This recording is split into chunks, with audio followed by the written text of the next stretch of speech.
When you get to the last 7 minutes and 30 seconds of this fourth line, you get to the juxtaposition cross, and the 13 and 7 disappear, and you're left with the 1 and the 2, the 4 and the 49. And this is called the juxtaposition cross of self-expression. If you look at the lines, you can see that these are people that have their principles, they've got their own answer, they're the driver, and they want to express it. So they're very fixed in their need to be self-expressive. But again, that's related to the aloneness.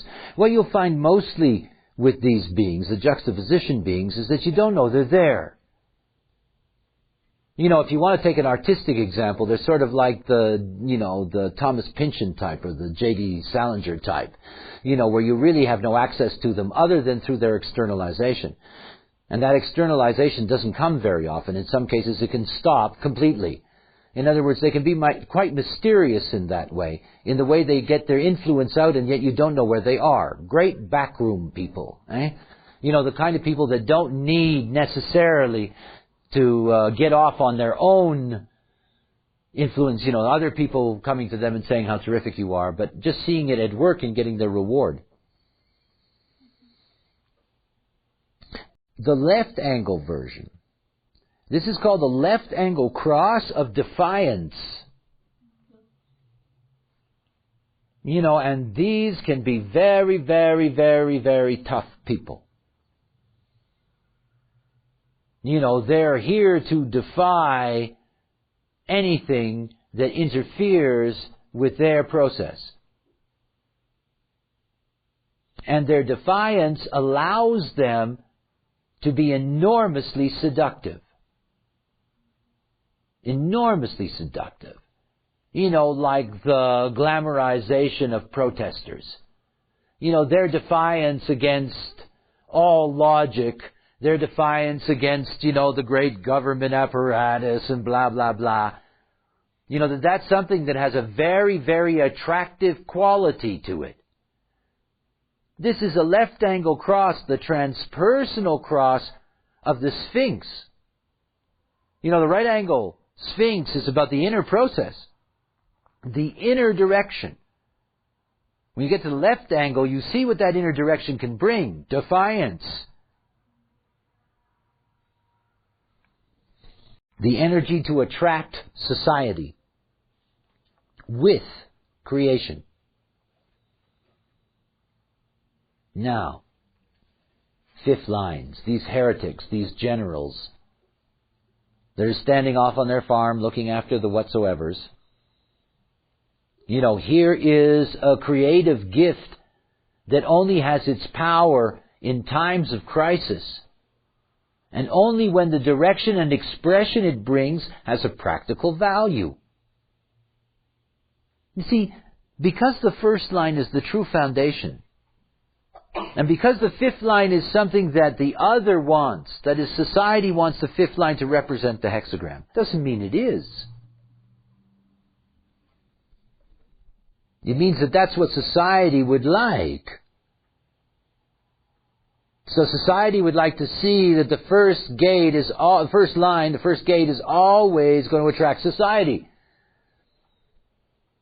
And of course it doesn't always. And the fifth line knows that. It knows that you can only attract society at a certain time. It's timing. And you can't learn timing. And you can't teach timing. You're either on time or not. And you're on time when you're yourself. And you can't be on time if you're not. Just not possible. Mars exalted for its powerful ego endurance, the power and drive to stay with the creative process. And by the way, to stay with the creative process, but to know that you can't always attract society. You have to wait for your moment.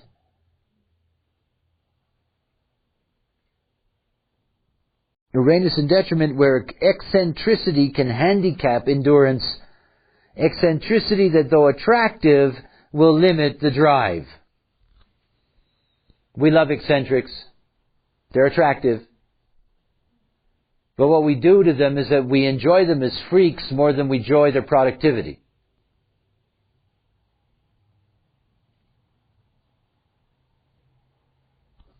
we end up talking about their eccentricity and exalting their eccentricity and not paying any attention to whether they are really valuable artists or not.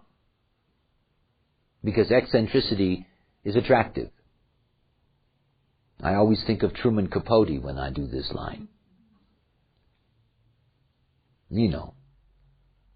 I grew up in the Johnny Carson Tonight Show era.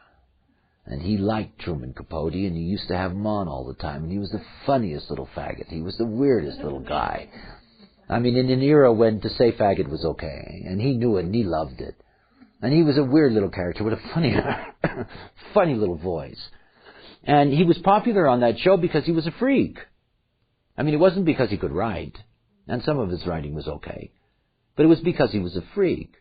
And that eccentricity took away from his art.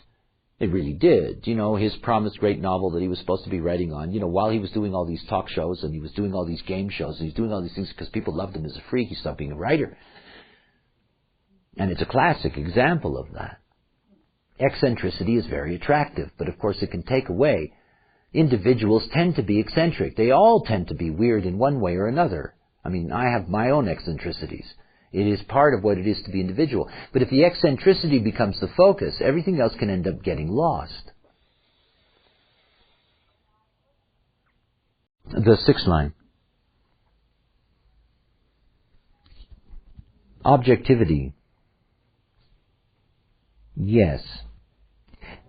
Objectivity is a matter of perspective, but this is subjective objectivity. I mean, let's not get fooled by a word here. As long as you're alone in this life, you're subjective, even if you're being objective.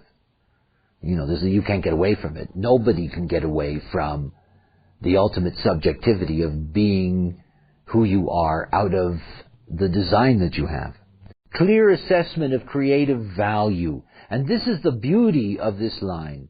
We have this image that we've been working with the sixth line, that it goes through its third line process, that is, it has the energy to sustain creative work, but it really doesn't understand the other, and it goes through that whole trip, and it sees that it's not easy to make a contribution, it's not easy to get the mutation out. And then it learns to see that the creative process is natural, but the ability to transfer that to the whole is not. In other words, it gets to see that the muse works through you no matter what, but not everybody who has the muse work through them can successfully take that into society and get rewarded for it. So their focus is different. Their focus is on the value of the creativity itself. The rest of the hexagram is about surrendering, in that sense, to the muse, allowing the muse to do its work, because that's real creativity. But the sixth line is beyond that. The sixth line is saying, well, yes, but this painting, it's not enough that you can hang the painting in the gallery. You've got to be able to hang the painting in the gallery, that the painting gets sold, that the painting gets published, that everybody loves it, that it ends up being bought by a great museum, that people for 1,000 years go to see it. It's really looking for the value. So one of the things that it can do is that these are the failed artists, writers, whatever. We have a lot of them in the baby boom generation because we had the privilege, particularly in the West, of fairly liberal access to advanced education. And so in my generation, there were millions of people who wanted to be writers, who wanted to be artists, and they ended up being art critics. They ended up being teachers of literature. They ended up being the other side of that process. So this sixth line, there is a tendency here in the 1-6 not to express your own creativity, but to assess the creativity of others.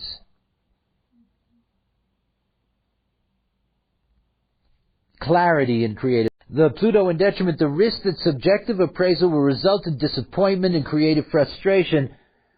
That is, subjectivity and self-expression that may lead to creative frustration.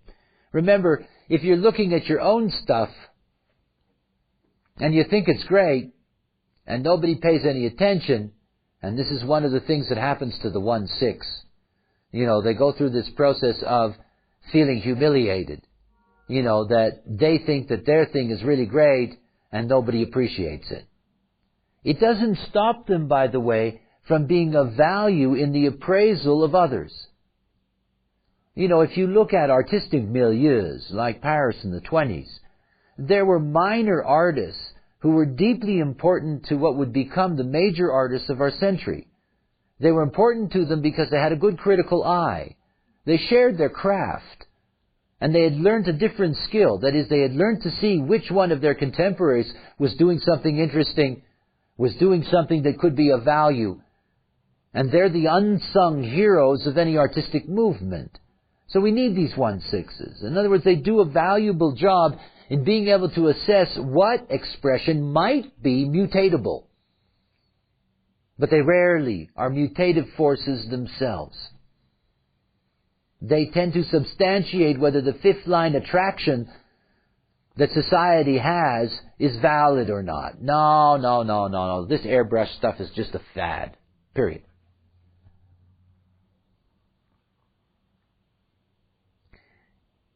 We have opened up the quarter of mutation.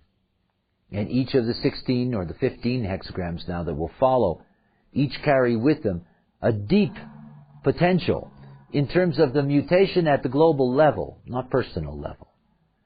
And when we move from the first hexagram and this need for expression and finally the ability to recognize the potential of unique expression, you stay in the individual process and you go to the 43rd gate, you go to the gate of individual mental insight. In other words, the potential expression leads to a potential insight. And that insight is there ultimately to be able to explain the mutation. Mutative explanation is one of the major ingredients for allowing mutation to take place in the world because it satisfies the needs of the mental plane.